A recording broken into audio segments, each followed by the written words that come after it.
Now that we've introduced you to the Chronicles of Christ, let's look at two familiar Bible stories to see just how one visual can open our eyes to an entirely new understanding of our favorite passages of Scripture.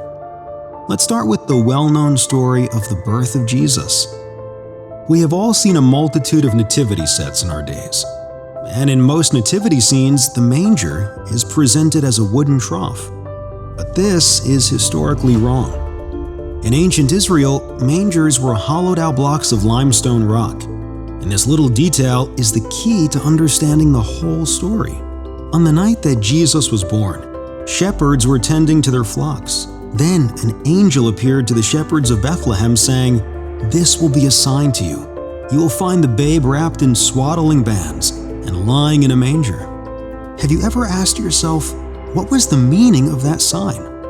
At the time of Jesus' birth, parents would customarily wrap their children in strips of linen cloth in order to constrain them from movement. By the end of the process, the child would look somewhat like a mummy. Now, there was nothing particularly unusual about a child wrapped in swaddling bands. What was unusual about this child was that Mary and Joseph placed him in a manger. When the shepherds came to worship Jesus, imagine the scene before them. They found an infant wrapped like a mummy in tight linen bands, lying immobile in a hollowed-out block of limestone. The infant Jesus looked like a mummy lying in an open sarcophagus. He had all the appearance of death about him, and yet he was alive. From the very beginning of Jesus' life, God is teaching us that this is a child who was born to suffer death and rise again. As you see, just one image can open up entirely new dimensions to a story that we've read countless times before and never knew were there. And while there are many more layers to this story that we could explore, for now, let's move on to our second example, the story of Adam. The Apostle Paul tells us that Jesus is a new Adam. There are many connections between Adam and Jesus that we could list.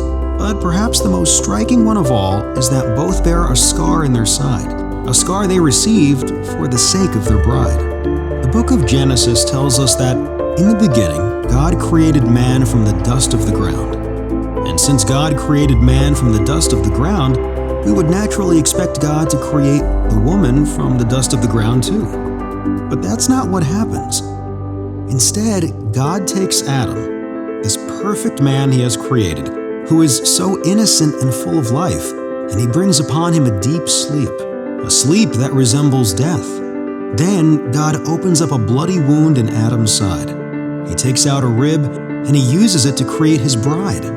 Finally, when all this is done, God heals Adam of his wounding and awakens him in the garden to receive his bride in all of her beauty and purity.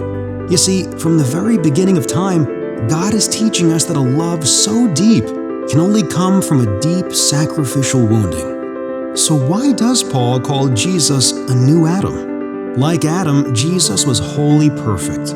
He was innocent and full of life. But on the cross, God brought upon Jesus the sleep of death. On the cross, God permitted the Roman soldier to pierce Jesus' side with a spear, making a bloody wound in his side. God then took the substance from Jesus' side, the blood and the water, and used it to create his bride.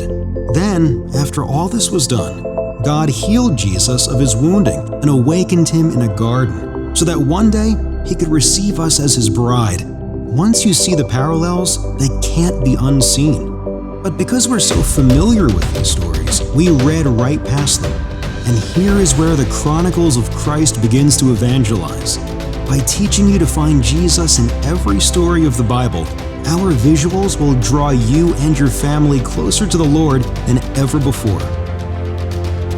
We've given two examples of what we can do. Imagine what we can do with every story of the Bible. And what will the impact be on parents, grandparents, and most importantly, our children?